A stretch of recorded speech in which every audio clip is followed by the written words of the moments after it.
Welcome everyone to another recording of Two Geeks and a Marketing Podcast. We are back for more news, tech, content and wisdom from the world of marketing. And my co-host, as always, all the way from La France, is a digital marketing veteran. He is a speaker, trainer and advisor with nearly 3 decades of experience. He enjoys revealing visual storytelling techniques to help you build better online campaigns faster. Please welcome Monsieur Pascal Fintoni. Well, thank you very much for a wonderful introduction. And you've just heard from my co-host, a marketing speaker and consultant, spent his whole career helping his customers keep their marketing simple but effective. He's the author of 𝗧𝗵𝗲 Marketing Plans and the creator of the Roger video series. I give you Mr. Roger Edwards. Oh, Pascal, it's great to be back. It's great to be back. This is episode 107. We are rattling through the early hundreds. And what a show we have got for you today. We've got lots of tech to talk about. We've got some great content. And this week, Pascal, you have chosen the film we're going to talk about. Just give us a sneaky peek, a sneaky preview of what we're going to be talking about later in film marketing. Oh, so if it's a sneaky peek, well, let's just say that the man who invented the summer blockbuster in 1975 did it again in 1993 with Jurassic Park. Yeah, so lots of teeth in this one as well. Yes, interesting, isn't it? We'll talk about the teeth later on, but we've got a lot to get through before we get to film marketing. So let's start, as we always do, with In the News. We begin with only 13% of Gen X consumers, those born between the years of 1965 and 1981, say that they feel underrepresented in the social advertising they see. Just 22% of CMOs say their partnership with the CFO is truly collaborative, according to a new research from the CMO Council and KPMG. Just over a quarter, i.e. 26% of the marketing leaders surveyed describe the relationship they have with finance as indifferent, while 7% say it's outright hesitant. And I apologise for all the acronyms in that news item. 76% of consumers prefer to see diversity of body types in advertising, but it does not impact their shopping decisions, according to research by 𝗓𝗏, a European fashion platform. UK consumers are predicted to be £3 billion worse off this Christmas compared to last year, according to research from ShipEngine and Retail Economics, as the cost of living crisis continues to impact people's spending power. Nearly half of podcast listeners, that's 42%, are skipping ads and finding them intrusive, according to a survey by YouGov. This is up from 36% who said ads were intrusive and skipped them in 2019. eConsultancy's Future of Marketing survey found that 32% of marketers say their organisation is already using generative AI tools, and 43% are actively considering doing so. Over the next 2 years, 76% of marketers predict a small increase in marketing budgets, or that budget will stay the same. The top investment priorities are data and insight capability, technology and infrastructure, and strategic initiatives. And Greggs has posted its Q3 trading update, delivering positive results off the back of a loyalty-focused approach to customer retention. Participation in the loyalty scheme through Greggs app continues to grow, with 13.1% of in-store transactions now scanned in the app. Oh, gotta love a Greggs sausage roll or a Greggs steak bake. What do you think, Pascal? Yes, I was introduced to the delight of the Greggs kind of cave of dreams as you walk into the stores, and I have to say that the bacon sandwich is still top of the list for me because I'm very continental. When I first arrived in Newcastle upon Tyne, I used to have a bacon sandwich with a hot chocolate, much to my wife's horror. But but yeah, Greggs, and they've been mentioned many a time in the news and in the content spotlight. They just have a way to engage with their audiences, but they've got, the 4-7 Ps just spot on every single time. Yeah, and it's interesting, isn't it? Because I sort of never think of them as a fast food outlet, but I guess they're there up with McDonald's and Burger King and KFC and all of those sorts of brands, really. But it's almost like a UK institution, Greggs, isn't it? But what's really fascinating about this is how they've really boosted customer retention and loyalty by introducing an app. Because let's face it, you don't really associate a shop like Greggs with cutting edge tech, do you? You think, well, they've just got great big ovens and culinary equipment in the background. That's the tech that they favour. But here's a brand which is actually doing cutting edge technology with its marketing, and it's working. And we've said this before. We're in the middle of a cost of living crisis. Everybody's trying to save a bit of money, and here we have a brand that's actually growing. Absolutely, and I think they always seem to catch the right moment. We spoke, for example, about some of the PR stunts around Christmas. We spoke about how they've engaged differently, and to me, it's just they've observed behavior when it comes to mobile phone usage. They've seen the evolution of cameras and the ability to scan and the friction being removed, by apps across either Android systems and iPhones, and they just went for it. And I'm sure that they were still open to the idea that this may not work or would have a kind of lackluster reaction. But I think you begin by having already a loyal following, and you add to that experience. So let's go back a little bit and talk about Generation X. Now, I think, Pascal, both you and I are Generation X. So this applies to us. So the survey says that only 13% of Gen X consumers say that they feel represented by the adverts that they see. Do you associate with that?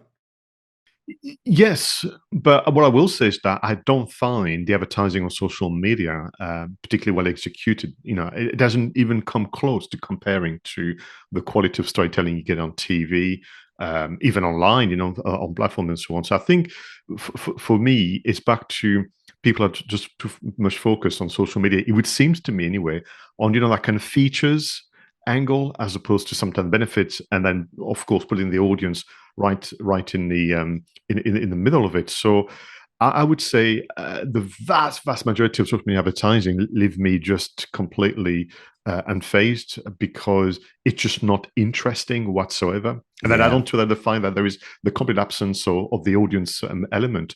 Of course, we're going to feel underrepresented. And I must, remind everybody out there that Gen X and confession time, I never remember properly the different, decades and years between X, Y, Z and boomers and so on. But I would say that this group, Gen X, we are still the most active in a meaningful way on the internet, and we still have the most disposable income, I would say. Absolutely. And I think that marketers forget this. It's the cult of youth, isn't it? Let's focus on Gen Z and Gen Z and millennials. And boomers are vilified. For some reason, the boomer generation always gets slagged off by everybody. But as you say, Gen X, us, we're completely sort of forgotten about. We maybe don't shout loud enough, Pascal. But I'm the same. A lot of the ads that I get served on YouTube and on social media, they're just not relevant to me at all. So that they've got their targeting completely wrong. And let's face it, when we start talking about marketing strategy, you've got to get your targeting right. You've got to identify your customers and do something that is going to want that customer to buy your product or buy your service. And if you're completely mismatching that, then we're not going to be interested. We are going to feel underrepresented. So big lesson here. Don't forget, us Gen Xers, us children who grew up in the 1980s. Now, the last one I wanted to talk about today is quite a lot of stats today in the news. This one about CMOs and their partnerships with CFOs. And I did say apologies for all the acronyms. Chief Marketing Officers and their partnerships with Chief Financial Officers. Now, I can remember when I used to work in big corporate and I was marketing director, I had a really, really difficult relationship with the CFO, the head of finance. And the reason is that he thought that marketing was the fluffy department. All those things that we've said that companies say about marketing, the coloring in department, the fluffy department, that all we're interested in is building pretty pictures or creatives and things like that. And the way I tried to solve that problem was to focus in on, this is the result that we're going to try and achieve with this campaign or with this advertising or with this product or whatever it was. And as soon as you start talking in the language of finance, then these people do start to warm up to you a bit and see that marketing is not just about silly pictures and fluffy and fluffiness and all of that sort of thing.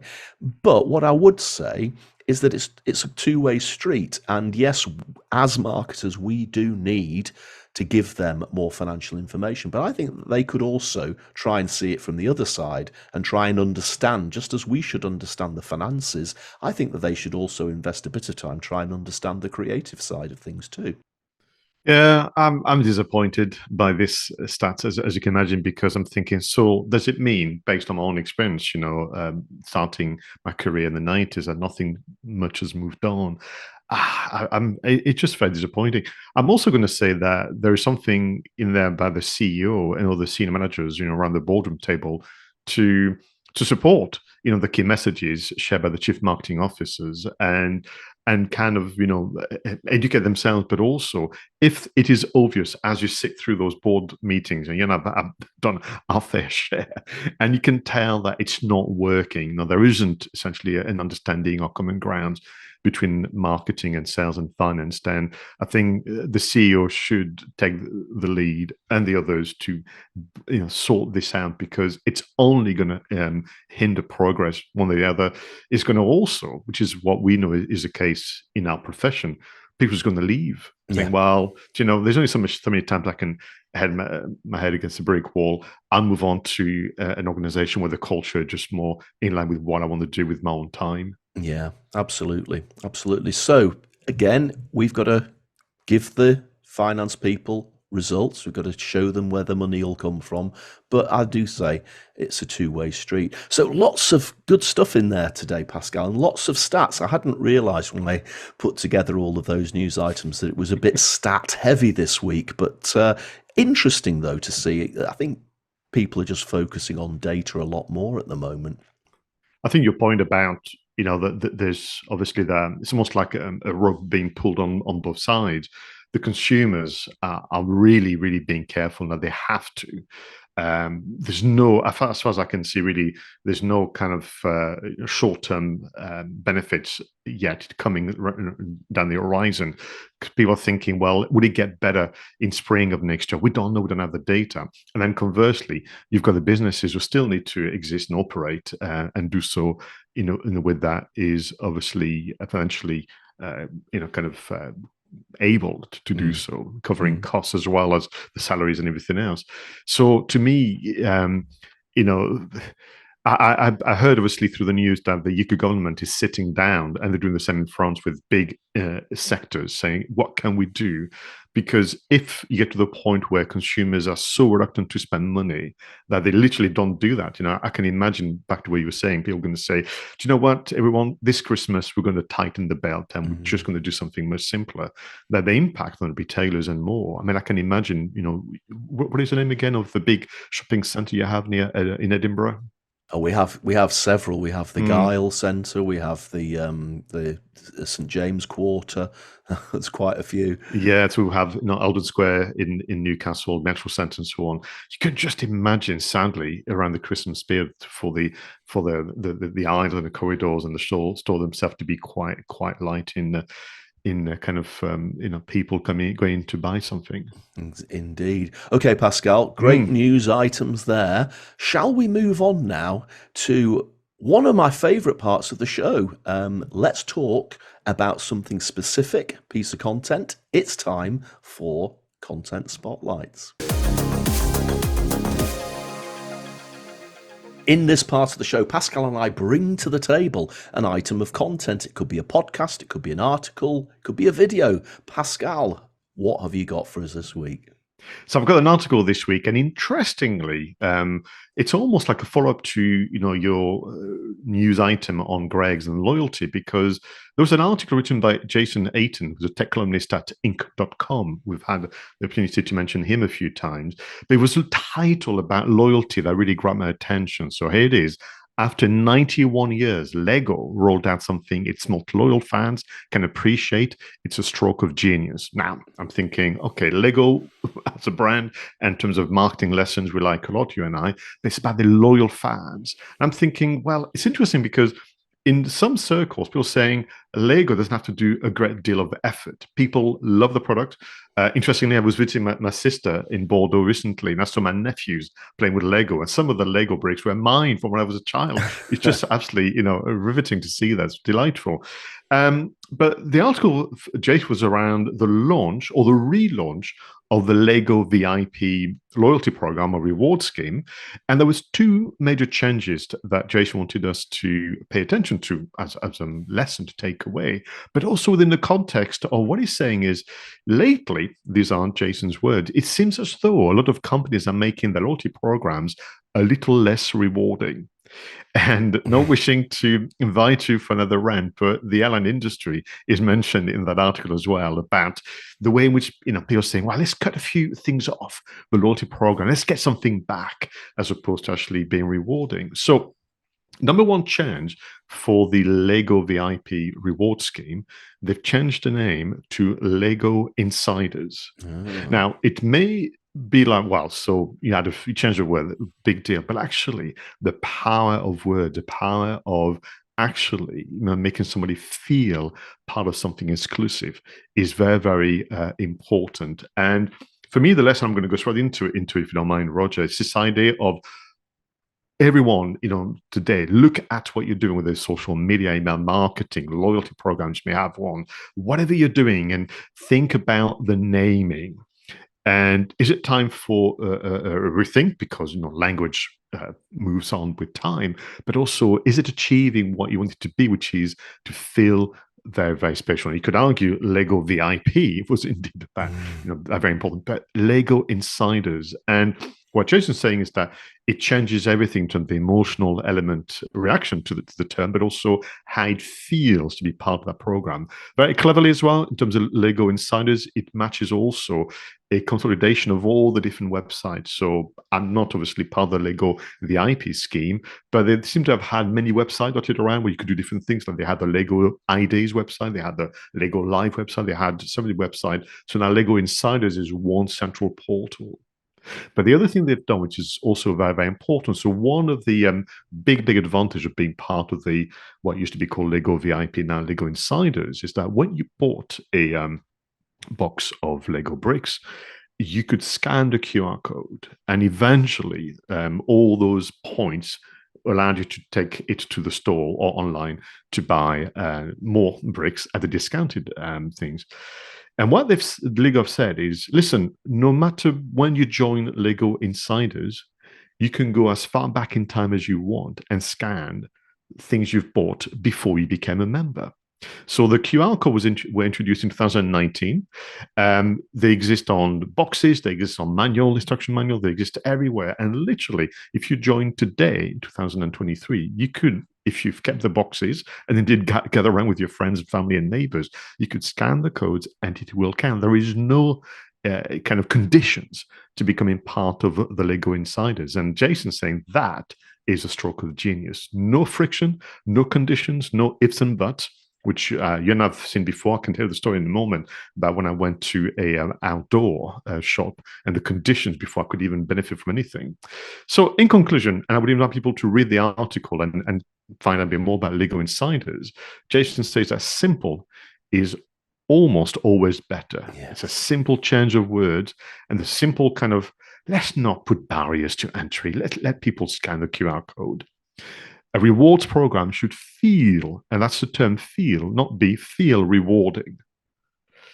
And as marketers and those in charge of customer experience, your most important job is to know your best customers. Yeah, I mean, there's so much to unpack here, Pascal. I don't really know where to start. I mean, you're absolutely right. So many loyalty schemes are being pared back now. You mentioned airlines. British Airways have devalued their Avios points so many times now and made it more expensive to travel. So, a lot of that loyalty schemes, it seems quite worthless. And we know that supermarket schemes like Tesco are being devalued as well. So isn't it refreshing to see a company like this actually pushing it the other way and expanding it?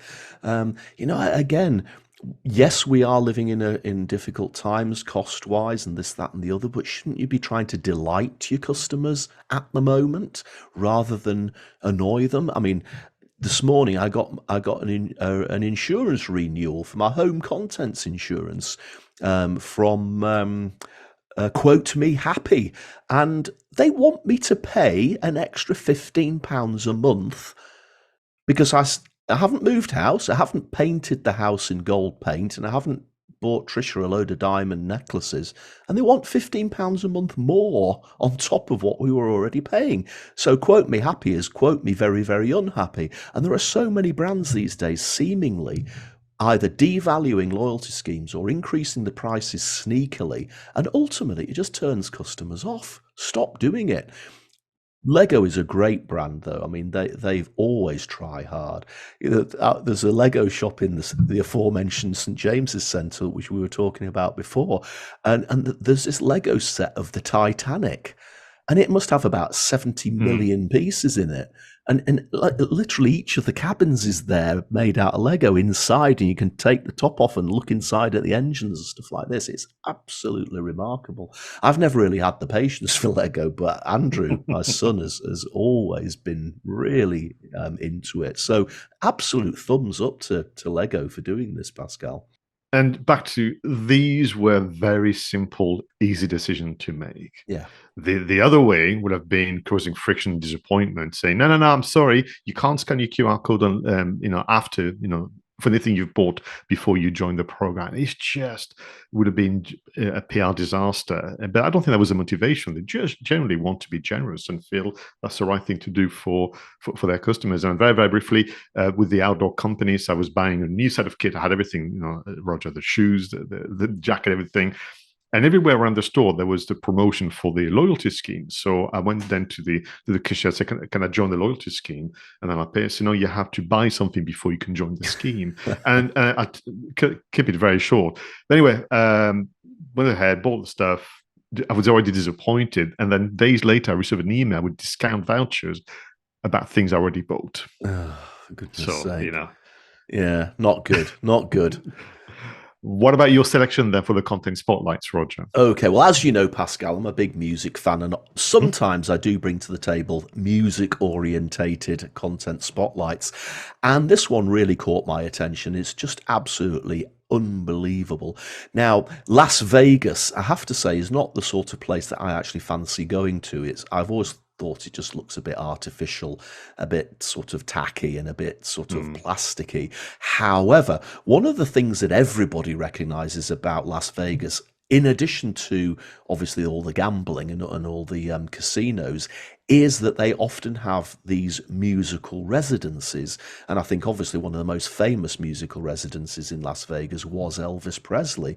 And effectively a musical residence is that they will play in a venue, in one of the big hotels or in one of the concert halls, pretty much every night for a specific period of time.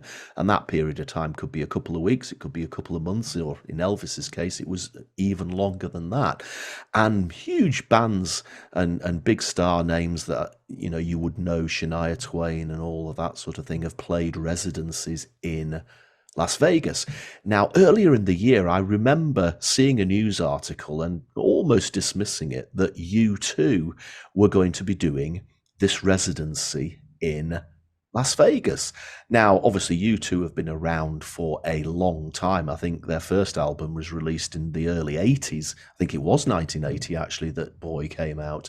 And, of course, U2 famously came second to Queen at Live Aid in 1985 by playing an absolutely storming mini set where the lead singer dived down into the audience to rescue some girls out of the audience who were being, and it's just gone historical. And U2 are probably one of the biggest bands in the world still, and they are renowned for their stage shows and all the bright lights and the video effects and this, that, and the other. And the thing that knitted it together was when more information started to come out about this residency was that it was going to be featured in this new building in Las Vegas, which is called the Sphere. And I picked up this video, which I've put the link to in the show notes here, of the first night of this residency. So U2 playing a concert, 2-hour concert, and in this venue. Now, you've got to actually watch this video to truly see what I'm about to try and describe. But imagine a completely perfect sphere with seats for 18,000 people inside. And every part of the surface of that sphere is a screen. So you can literally have, it's not even 360 degrees, is it? It's almost like an infinity wrapping around you in every direction, screens. And therefore, they've got the ability to make you feel as if you're outside. And quite honestly, even on the YouTube screen, which notoriously tends to dampen the view of things, this just looks absolutely and utterly incredible. And the outside of the sphere is also made of screens as well. So even people driving past will be able to see all sorts of things going on. And the show is just astonishing, absolutely astonishing. Once you get past the fact that here's a band that's been around for 40 years and they can still belt out their hits and they can still sound pretty good, and Bono's voice isn't the same as it was in 1985, but he's not lost his voice as much as some singers has. But it's the technology, Pascal, the spectacle. It's just astonishing. It's you watch this and you think, is this actually real? Is this genuinely actually real? Whoever thought of it and whoever put it together, it really is going to be recognized as one of the visual experience marvels of the current age, I would think, once it beds in. Now, they do have a few technical glitches, which is also quite interesting as well, and I love the way they recover from those technical glitches. But have a look at this video. Honestly, just have a look at the video. Skip forward to the song that's called Where the Streets Have No Name and just watch that. It's absolutely incredible. And just as a footnote, apparently they're going to build one of these things, an exact replica of the Sphere from Las Vegas. They're going to build one in London. Wow. Do you know, it's always a joyous moment to listen to you talking about music-related, information, because your passion comes through. But as I was thinking about it, it is true that in the world of business, if you want to take it back to that, and consumer, we inherit, what people do either in the world of science, as mentioned in other segments, or in the world of entertainment. I mean, look at the impact of film on marketing, and now, because I'm thinking, therefore, your prediction, perhaps, not wishing to put words in your mouth, is in a business context, in a future conference in London, let's say Las Vegas, people would be invited to talk about, I don't know, let's say for obvious reason, the future of AI in the sphere, and be given that experience. I mean, for you and I as public speakers, that would be just quite stunning. That not only do we prepare, obviously, the key messages, but we'll be working with the AV team to come up with the visual experience to accompany our words. And it shows there's always something new that you can do. Because ultimately, I'm sure you two will have been, and for the audience and the fans, I would watch you two with nothing, just them on stage. But then we have this sphere, and there's an industry that keeps challenging itself and moving forward. And yeah, thank you for sharing that with all of us. And for me, and what I'm doing tomorrow afternoon, be watching that concert. It's probably worth having a look at one now from a few days in, once they've ironed out all the bugs, unless you actually want to see the version that has the bugs. Maybe that's a little bit more entertaining. Okay, Pascal, I got really excited there, so I think it's about time we slowed things down a little bit and headed back into time. So we're going to set the controls of the TARDIS, we're going to fire up the flux capacitor, and it's time for This Week in History.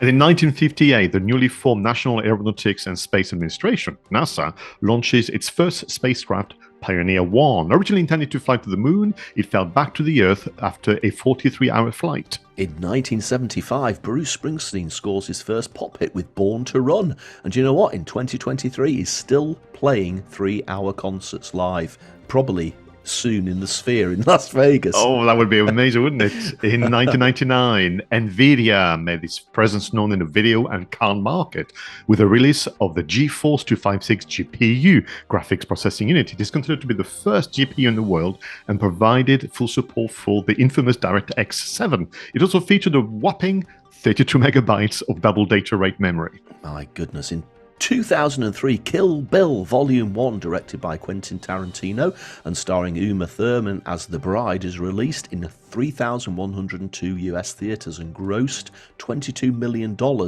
on its opening weekend. Are you a Kill Bill fan, Pascal? Oh, absolutely. I mean, that was a movie we just couldn't wait to go and see. You know, the kind of convergence of literally the Tarantino kind of crazy mind and Japanese cinema. And it was a delight. And, you know, we went to see it several times, I reckon, back in the days. Should it have been made as one film rather than Volume 1 and Volume 2, do you think? Or released as two? Sorry. Yeah, that's what you mean. As in not having to wait so long for volume 2. Probably because I would say that, yeah, I remember my feelings of volume 2 because you had to wait quite a bit. You didn't feel as engaged from yeah, it's very interesting. The NVIDIA graphics cards are actually quite notorious now. I might get this wrong, but NVIDIA have made a lot of money out of the blockchain NFT debacle, haven't they? Because we all know that for whatever bizarre reason, mining or minting, or whatever the terminology is, mining and minting an NFT is hugely processor heavy, isn't it, on a computer? And NVIDIA have effectively had to up their production of graphics cards in order to allow all these people to mine these NFTs, which, as an aside, there's also an article going around at the moment that says that most of them are now worthless, and that actually justifies some of the criticisms that we threw at NFTs here on this show. I think it actually turned out that we were right and that they were worthless all along. But what do you think about this whole NVIDIA little bit of a secret about AI and that sort of thing? I think, unfortunately, so to begin with, this is an important technical, historical event because without their effort in creating that graphics card and linking it to DirectX 7, which is for everyone, what we needed, all of us, to use our computers to see 3D animations, videos, playing games, and so on. So without, their contribution, wouldn't be where we are with regard to online communication and video streaming and that kind of thing. So historically, it's a very, very important one. But I'm always nervous when a brand such as NVIDIA deviate from its core purpose and start to, I don't know, do some experiments with, AI and with the NFTs and that kind of things. Because I'm thinking, I suppose you have the resources and the time to waste time on projects that lead nowhere, and maybe at least you learn some lessons. But I'm always happier, let's say, that when someone stick to their core offering and just improve that, as opposed to having some side projects. Absolutely, absolutely. Now, I'm not going to go off on another musical rant about Bruce Springsteen. Suffice to say that I find it astonishing that U2 are still around when their big break came around 1985. But here's a guy who's been going for 10 years longer. Absolutely incredible. Tell me about the NASA spacecraft. Right. So again, historical event, and there's a lesson in there. So to begin with, there was a Pioneer 0. There was a beta test of sending essentially a probe that wasn't big. They were heavy, but they're not very big. And it was just this idea of, can we get into outer space? And just to give us a goal, can we go around the moon and back to see whether or not we can actually send spacecraft, and then we can have bigger ambitions. So Pioneer 1, as mentioned, failed. I mean, literally, we went up in the air, didn't actually go very far, and after 43 hours, it crashed on the Earth.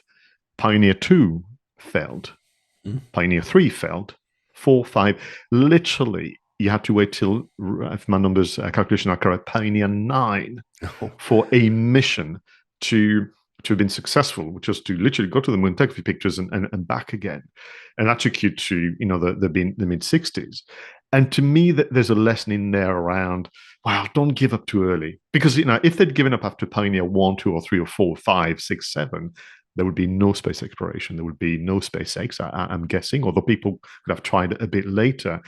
And I suppose it's back to when you do something brand new, there's going to be problems. And you have to have a senior team. You need to have people like CFOs who are happy for you to experiment with something whereby at least, no harm done, nobody got hurt because they were not manned anyway, manned spacecraft. But for me, it's about this idea of not giving up too early, because the reward, obviously, it came through. And in the 69, as we know, we landed on the moon eventually. And Artemis now is going through. We've had Pakistan, obviously, and China. So for me, Pioneer is there's almost a nostalgia. And of course, Pioneer 10 and 11 are now into literally outer space. I mean, they're beyond reach, and they're no longer sending data. And I'm such a romantic, because I feel sorry for these poor probes who are just in outer space, like Viking and all the others, and to the point where they no longer function. Yeah, I mean, it boggles the mind to think about how far away they are, but it also demonstrates the tenacity that you need to get something to effectively work eventually. And, you're not going to succeed the first time. And that comes not only with spacecraft, it can come with a website, it could come with a podcast, it could come with a piece of content. You're going to have to keep iterating it until you get the one that actually works. Some fascinating stuff there in history, Pascal. And again, it just reinforces the debt that we owe to all of these pioneers from the past that allow us to live in the world that we live in today. Let's bring things up to date. Let's talk about some marketing tech and apps. Okay, Pascal, what technological wonders have you got for us this week? So this week, it's about, oddly, website. You mentioned it a moment ago in our previous segments. And we've got some news. So recently in the UK, there was a big event around SEO called Brighton SEO. And one of their special guests was actually the man in charge of relations. Google Search Relations is his title, called John Mueller. And he was giving some advice, some kind of hints and tips about what the search engine Google is concerned about in terms of scanning, ranking, and displaying search results and for us web pages. And it was interesting where they feel that as a search engine, they made their way through finding out about content that was useful, finding out about websites that were fast to load, and so on and so forth. And it would seem as though at this moment in time, the focus for Google to give your website a chance to be ranked well is accessibility. It's almost like this is the last thing they want to get right, or asking us to get right, because they are making good inroads when it comes to accessibility with their own platforms, particularly using AI. So with that in mind, I went back into my kind of old SEO toolkit to remind myself of things that we use to check accessibility and to find ways to make very, very small adjustments. And I want to be clear about this, Roger. Whatever you're going to have to do to make your website more accessible is simple. It's a small adjustment to what's there currently. So the first thing that you want to be looking is around legibility of the copy, and in particularly the contrast between the background color and the colors are part of the design. So I put a hyperlink to this organization called webaim.org, where literally they have a contrast checker. So you can put the values of your colors, and then it will tell you, I'm sorry, there's not enough contrast, or it's absolutely fine. I used that recently because that was a website for one of my customers where they had green as a background, if you like, color, but the text was yellow. I mean, even just intuitively, it's not going to work. But I was able to use data, back to that again, to prove the point about, shall we maybe rethink, how we display things. So the next thing about accessibility is around images, and what sometimes is called the alt text or the alternative description. But this idea being that, people who use a reader because they can't see the images, and that could be also someone who's just traveling and they are on a low connectivity kind of, venue. The image alt tag can be read out to them, or can be read, by the individual. And very often this is missed because we're all very, very busy. To begin with, be careful about uploading images on your website. That is called picture1.jpg. I think the description is going to be much, much better. And then within the kind of the dashboard, often the WordPress and another, you have the option to add in a field the alt tag. Now, I get it. Sometimes, you lack imagination or you feel being repetitive. So there is a platform called Ahrefs, so ahrefs.com. They've been a brand that has been supporting SEO activities where they have created an AI-powered alt text generator. And it's quite remarkable. So literally what you would do is you would upload one of your images, the one that you're about to put on the website, and it would come up with a series of options as to what the alternative description will be. I put it to the test. I actually uploaded a picture of myself, one of my PR shots, Roger, and the description was exceptional. I mean, it was describing the background, what I was wearing. The only thing you couldn't know that is I was French, but it said everything else in terms of what this picture was covering. And what I liked about it, even if you don't end up using it that often, it reminds you about being descriptive and explicit when you want to add the alt text. So you have it. It's a contrast checker first and an alt text generator next. Yeah, I mean, the alt text thing is very interesting, isn't it? And it's definitely something that I often forget. I'm uploading my own podcast. I'll often forget to put the alt text in the description, and it's so important for SEO, isn't it? But no, really interesting stuff there.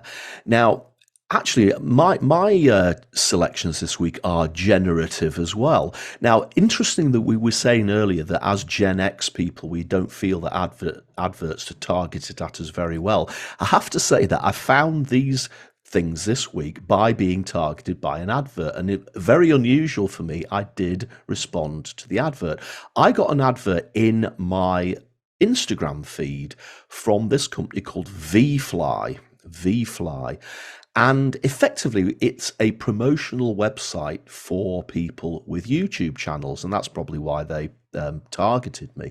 So I thought I'd give it a look. Now, I have tried in the past to use Google Ads, because I do have a Google Ads account, to use Google Ads to do a bit of promotion on a YouTube video, just to see whether it would get it more views, maybe get it a few more subscribers and that sort of thing. And once you've put the time into getting Google Ads working, it's not too hard. It can be a bit fiddly, but I've had a bit of success. I haven't spent millions of pounds on it. I'm talking tens of pounds, not hundreds and thousands. But obviously, it does work. Now, what it appears that 𝗧𝗵𝗲 do is they effectively allow you to put the URL of the video that you want to promote, or the channel that you want to promote, say how much you want to pay, and effectively it does the whole thing for you. It creates a Google ad. So you don't have to go through the hassle of trying to work out what the best headline might be, or the best image, etc. And then it promotes it, and you can mess around with the audience demographics if you like, and that sort of thing. So I thought I'd give it a try, and I'm actually quite interested. They do give you an offer for signing up, so just for a modest £10, I managed to generate about 1,000 views on an old YouTube video, and presumably those adverts appeared somewhere in somebody's feed, and they therefore clicked on the ad and it worked. Now, interestingly enough, I compared that to an old Google Ads campaign that I did for a similar amount of money, and it was about the same. So 𝗧𝗵𝗲 are sort of taking away the hassle or the complexity away from Google Ads. So if somebody genuinely wants to promote a YouTube video, but they haven't got the time to invest in understanding Google Ads like I have, then 𝗧𝗵𝗲 would be a useful option. What I really like about the 𝗧𝗵𝗲 website, however, is that they have a load of extra free YouTube tools in there. There's a keyword generator, which is quite useful. There's a title writer and then a title rewriter. And it's obviously the AI algorithm tries to work out what is most likely to get somebody to click on the title of your video. There's a hashtag generator, because it's still worth putting hashtags into a description in a YouTube video. It'll even do a description generator. One thing that is really interesting is that it will extract the tags from another video that you might see on YouTube. So if you're doing a video on a similar subject to one that's already been done by somebody who's been very successful with that particular video, the tag extractor will take all the tags out of their video, and you can put the tags into your video, and maybe that will give you a little bit of an advantage. Now, obviously, there's a price to be paid for this. And I also came across a free title generating gizmo on a site called Headline Studio, and Headline Studio does a similar sort of thing. You put some keywords in, tell it who your target audience is, tell them what the tone you want it to be, and it will come up with titles for your YouTube video, which again should be orientated towards getting people to click. What's interesting about the Headline Studio one is it will also generate headlines for Instagram, TikTok, for your blog, for an email even, and for a podcast. So may well actually test out the title for this podcast that we're recording today to see whether Headline Studio or 𝗧𝗵𝗲 come up with a better suggestion for the title. So there you go, YouTube promotions using 𝗧𝗵𝗲 and Headline Studio. But what is interesting about your selection is exactly that. The thing we've been talking about, which is, can we find digital assistants that are either going to save us time or stimulate our imagination? And on both counts, you find some real gems here. Yeah, absolutely. Well, Pascal, we've made it through the majority of the show, but we've still got what I think is the best part of the show to come. Let's move on to film marketing. So, Pascal, this week you've chosen the film. We are going to head back in time to 1993, Jurassic Park. Let's have a look at the trailer.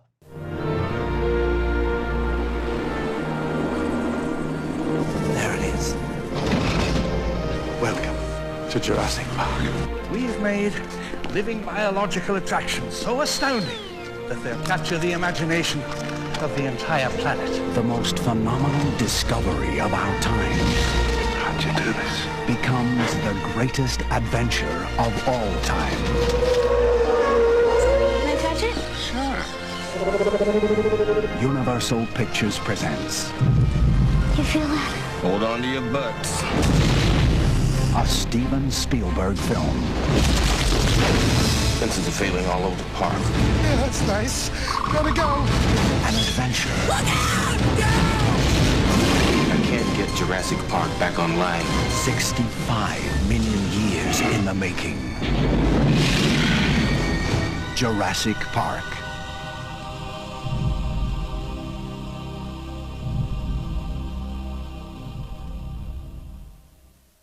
Oh, wow. Wow. Lots Takes you back, of doesn't it? memories there. I mean, it was a spectacle, wasn't it? It was a spectacle. I grew up loving dinosaurs. Dinosaurs were the thing that I was most obsessed with as a child. I don't know about you, but when this film came out, it was another of those, oh my God, I can be a child whilst being an adult again. I remember I was working part-time at a hotel whilst I was studying when I came out. And we actually asked our boss, mostly all the blokes that I listened to had, we asked for a half day off because literally the hotel was not far from the cinema. And all of us as a big group, we went in there because it'd been obviously the marketing campaign, which we're going to talk about in a moment, that got you so excited. But it was so intriguing and enigmatic. And we knew there was a breakthrough in terms of visuals and technology, but we didn't know too much. And I've read somewhere, actually during the research, that for some young audiences, because you know we'll be much older, it was their Star Wars moment, literally. You know, and so now I go with my children to see Jurassic Park because this year is a 30th anniversary, which is incredible. 30 years. In some larger cities around the world, they've done the 3D screening as a celebration. But most people like you and I will have the Blu-rays, or we can watch it now free on most streaming channels. And it's just an incredible contribution to the world of cinema. Again. It redefined the blockbuster, doesn't it? I mean, as you said, it's 20 years after Jaws that Steven Spielberg did this. So in 1975, he launched Jaws, which was all about a shark with big teeth. And 20 years later, he reinvented the summer blockbuster with dinosaurs with big teeth. So it's always about teeth with Steven Spielberg and getting eaten by things. Goodness me. Yeah. Now, the book was written by Michael Crichton, wasn't it, Pascal? And I actually read the book. I'm convinced I read the book about a year or so before the film came out. And I remember reading the book, and you know the sort of wonky science science bit in there about how they found a piece of amber, and within the piece of amber there was a prehistoric insect that had been frozen in the amber, and they go into the insect and find the DNA of a dinosaur that the insect must have bitten 1 million years ago, and then they use the DNA of the dinosaur from inside the fly in the amber to create a clone of a dinosaur. When I actually read that book, I thought, that actually sounds quite feasible, doesn't it? Well, certainly DNA extraction and then cloning with cells has been done, before. I don't know whether you could do it with that fossils and so on, but the logic and the cause and effect, which is also represented in a movie through the animation and so on, which we'll talk about, because what is interesting about Jurassic Park, there is a marketing of the film, but of course, because this is about the launch of the park, there are marketing lessons within the movie itself. Yes, so the characters, and of course, Dr. John Hammond, played by Richard Attenborough, is the entrepreneur who is looking to market, the park. So that's what we'll do in a moment, is look at 𝗏𝗏𝗏𝗏. But for me, I mean, I always ask the question when we do film marketing, ask Roger, do you have a favorite moment in Jurassic Park? It's probably hard to pick one, isn't it? The one that sticks to my mind is that I think they're in a Jeep, and they're driving on there's quite a green hillside, and the camera pans back, and there are a load of brontosauruses or diplodocus with the ones with the really long necks, just like all out on this hillside. That's the moment that it wasn't the Tyrannosaurus Rex, funnily enough, that gave me that wow moment. It was that when I saw the landscape with all the dinosaurs, like a herd of dinosaurs on the landscape. Yeah, and what was interesting in terms of the actors, because they are present in the film of the dinosaur, the acting from Sam Neill and Laura Dern about the shock, because ultimately they were looking at nothing. Yes, and yes. There is a scene that I believe maybe it's become urban legend, where Sam Neill did it on purpose, where he clumsily trying to remove his glasses, but he's not successful because he's so in awe and in shock of what he can see. I think that, certainly the whole T-Rex under the rain, the Jeep turned upside down, the whole sequence is great. The velociraptors I love, and the guy that plays, the kind of, what would you call him, the zookeeper, so the park keeper, played by Robert Peck, when he's trying to hunt the velociraptor. But he's hunted, and he's that with his gun, and he turns around, he realizes he's been trapped, and he says, "Clever girl." The moments like this are just very good. So, if we could try and cast our mind back to 1993, which is a very, very hard thing to do, a couple of things that obviously made Jurassic Park a success, although at the time, I'm sure that the filmmakers were certainly, being quite nervous. So number one was a complete change of direction with regard to how the dinosaurs would come to life on screen. So they moved away from stop animation, which was done by Maestro, Phil Tippett, who worked on all the George Lucas and Spielberg production before, and moving to computer-generated imagery. And that wasn't done before, so there was no precedent, and that could have failed miserably. But also the other thing, which was more of a marketing decision, is to show and say little as possible about the dinosaurs. And we've seen examples when we did, for example, Waterworld, where secrecy can backfire. People can get very, very frustrated. But, there we are. So let's talk briefly before moving to the campaign element about the release of the poster in the summer of 1992, so a year before the movie was going to come out. Out of nowhere comes this most famous kind of design of the Jurassic Park logo, which is literally everywhere, including the poster, which is just on the black background with the credits. Yeah, it's just simplicity in itself, isn't it? Absolute simplicity in itself, and ticks all my boxes for simplicity. Just basically just a logo, isn't it? And then a strapline, an adventure 65 million years in the making. That's a beautiful strapline. Interestingly enough, and I've probably only ever just noticed this now, is that the dinosaur in the logo is actually a skeleton as opposed to a real dinosaur. Yeah, and actually, because I have not read the book, but the skeleton is on the cover of the book. So because Michael Crichton was part of the team working on the screenplay, I think it was actually a very good homage and nod to, the book itself. But then, and I was trying to rack my brain, I don't think I've seen many movies where there is a logo to begin with, as part of the identity and the brand, but that the logo is also is in the movie itself. In the movie itself, yes. The only one that I came up with this morning, but I must admit a few, is Ghostbusters. But yes. all the others, they have a title sequence and they have a brand of sort, but it does not appear as part of the storytelling. Yeah, no, that's interesting. That's a good spot. So, everyone, we did the research, of course, for Jurassic Park, 1993. I mean, the internet was really barely starting. It was on dial-up, let alone doing now. And we've been lucky. We found an article written in March 1993, so that's a few months before the release of the film, by author and pop culture journalist Pat H. Brisker. And she wrote an article, and Roger and I are going to go through some of the kind of key elements. But the title of the article is simply Promoting Jurassic Park. And there was a headline, Steven Spielberg launches one of the biggest movie marketing crusades in history. Now, 30 years ago, spending $65 million on marketing seems extravagant. Of course, nowadays, it's like, is that it? Yeah. That was almost matching the budget of the film itself. So, looking at the article from Pat, thank you very much. And thank you for the newspaper for re-releasing it online, because I'm sure that was printed. Tactic number one was literally the intense and really kind of enforced secrecy around keeping particularly the T-Rex and the others, and I think the Velociraptors as well. And literally people wanted to go and see Jurassic Park to have the same experience of going to see Jaws or E.T. Yeah, I mean, that was so important, isn't it? And you think back to Jaws, how the actual shark didn't make the full appearance in the film until very close to the end. And even then, you only saw it fleetingly because it wasn't very good, I guess.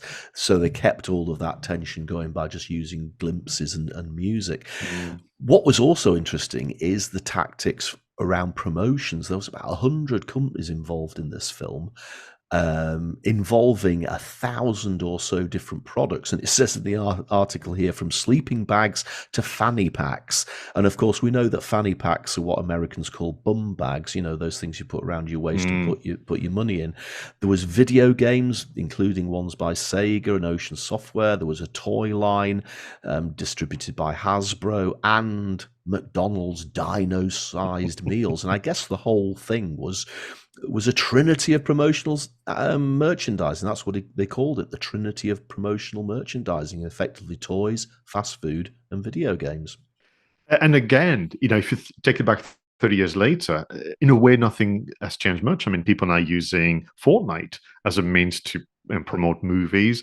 There's toys galore, and fast food chains and others are still involved as a way to distribute the messages. But another tactic that was used, and I think that's so clever, because obviously there was a year before the movie could be released, this being obviously financed by Universal Studios amongst others, they had built a Jurassic Park information center. So you literally had staff working in a booth to give information about a future Jurassic Park, which is essentially fictional. It's a movie, but I love this idea I've just seen before of extending the universe to real life. Yeah. And tactic number 4 from the article is that they built a Jurassic water ride at Universal's Orlando Park. And the article suggests that the ride actually ended up costing more than the movie itself. Just as an aside, even just last year, there was a ride opened, I can't remember whether it was Universal in Orlando, it's definitely in Orlando, it might be SeaWorld, which was called Velocicoaster, which was a sort of crushed together of Velociraptor and roller coaster, Velocicoaster. So the legacy still remains from that original idea to create a ride out of this. Absolutely. With the research, we found 2 more tactics before moving on to the marketing messages within the film itself. So something that we don't mention often is so important. In October 1992, so a few months after the release of the poster and the brand and so on, Universal Studios actually invited all the licensors and licensees, all the kind of channels of communication into this kind of almighty seminar in Hollywood. And there was 2 facets to it. The first, we presented presenting their plans for the global marketing campaign. I'm sure there was a few NDAs having to be signed for that one. But importantly, they invited everyone to suggest their own ideas to make the marketing campaign even better. And in the end, one of the attendees, perhaps someone from Universal, coined, this gathering, the Dinosaur Dream Team. The Dinosaur Dream Team, the DDT. And in February 1993, a small magazine called Jurassic News was published for distribution in cinemas with content written by the characters in the movie. I absolutely love that. I absolutely love that. An actual little newspaper that you can pick up and take away from the cinema. It's just almost like a built-in souvenir, isn't it? I mean, if you have copies of that, it would be worth quite a bit of money if it's on auction. But literally, it was written in the first person. So Dr. John Hammond, played by Richard Attenborough, was addressing the reader and saying, soon my park will open on June the 11th, which is, of course, the day the movie was released. So there was a lot of creative thinking and using, channels. And then, of course, which is what I want to get into, if you don't mind, it's about the movie itself. So you've got a situation where this entrepreneur and scientist is opened a park and is moments away from opening the park, and he's going through, I suppose, a bit of user testing, you could argue, by inviting, a few scientists, and he's got his grandkids with him as well. So, if we take your favorite subject and topic of marketing as lesson number one, which is about the audience. Yeah, I mean, again, we say, who is your target audience? Who is your customer? And that is lesson number one from this film. There is actually a scene in the film where John Hammond is arguing with the lawyer, and by the way, that lawyer later gets eaten by the T-Rex whilst he's sat on the toilet. But they're actually having a conversation about who is this park aimed at? Who is this park aimed at? Who are our customers? So you've got to focus on your audience and be crystal clear about who will be benefiting from your product or your experience. I mean, put it this way, this is a fiction bit of work, it's meant to entertain families, but there was moments where this was a business meeting, back and forth between people with diverging views and so on. And I thought, that's fascinating, isn't it? For me, the lesson number two that could be derived from the film is about the branding, which exists outside as terms of the promotional vehicle for the movie. But everywhere around the park, that logo is used for different things, for signage about where to go and giving directions, to different representation, including some kind of stonework and so on, doing the different things. There is even someone that said, when you freeze frame the movie, you can see the very toys from Canada. You can see the very, very gifts from McDonald's on the shelves of the Jurassic Park buildings as well. That's very good, isn't it? And I guess lesson number three is, you've got to share your origin story. Audiences love to know the whys and hows of what motivates you to do something in the first place. And whether you're selling cupcakes or you're selling aeroplanes, you're selling marketing courses, there will be a backstory, about Roger Edwards, about Pascal, about your company. And again, there's a scene in the film where John Hammond is showing a video about how they extracted the dinosaur DNA from the mosquito, which was a mosquito, not a fly, wasn't it, which I said earlier. Therefore, sharing the story about that original inspiration. For me, what is interesting is you see the genius of Steven Spielberg and his colleagues about, this is a hard one to explain. Science. Mm-hmm. And you could have had, Richard Attenborough standing there saying it, just using words, and they had to actually create a manifest, decided, well, if it's a real tour. By the way, when I went to visit Sony Studios in America, that's what you do. You actually sit and watch a video first before being taken by a guide physically around, around the different premises. So I just thought it was a genius idea to have a 2D animation. A bit quirky, a bit silly, and even Richard Attenborough, the character John Hammond, is not quite ready. He's using flashcards to remind about his script and so on. I just thought that was a very, very good idea. And then you're taken to what would be the extension of that lesson number 4, is take your audience behind the scenes and don't be afraid to share with them the unique facets of how you do what you do. And this is where, after seeing the video, forgive me, they are visiting the lab and they can see the eggs and how it's all done and so on. And I think that for us, the audience, to be guided by our protagonist is part of the whole experience of watching Jurassic Park, for sure. Indeed, indeed. And we always say, don't we, that you've got to test things. We talked about the Pioneer spacecrafts before, how you iterate, you get better, you refine it. Again, you've got to spend time and invest in user testing. And there's another scene in the film. This really is a playbook for marketing, isn't it? Of them testing the trip, testing the Jeeps, going out and about. You know, is the route right? Is the experience right? Are we seeing the right parts of the park? It all works. It all fits together. So again, you've got to refine, get feedback, refine, get feedback. You know, and that's what's remarkable about Jurassic Park, and why 30 years later there's a global celebration and so on. If I was to, you know, have a bit of fun with a movie and suggest one final lesson, make sure you have a very reliable IT consultant, because of course everything goes wrong because of that gentleman who's trying to steal, you know, say DNA or eggs from the premises and so on. So what is interesting now, we began this journey of rediscovery of the marketing campaign thanks to an article from Pat H. Brisker. She closes her article with literally the final sentence in the article is as follows: "This movie is all about hype. The big question is, would it live up to the hype?" And that was it, you know, March 1993. Well, I mean, 30 years later, you know, I've already said how much we love this movie. It eventually won 20 awards, including 3 Academy Awards for technical achievements in visual and sound design. And in November 1993, so a few months after the release of the movie, Universal received the Entertainment Marketer of the Year award. Oh, there you go.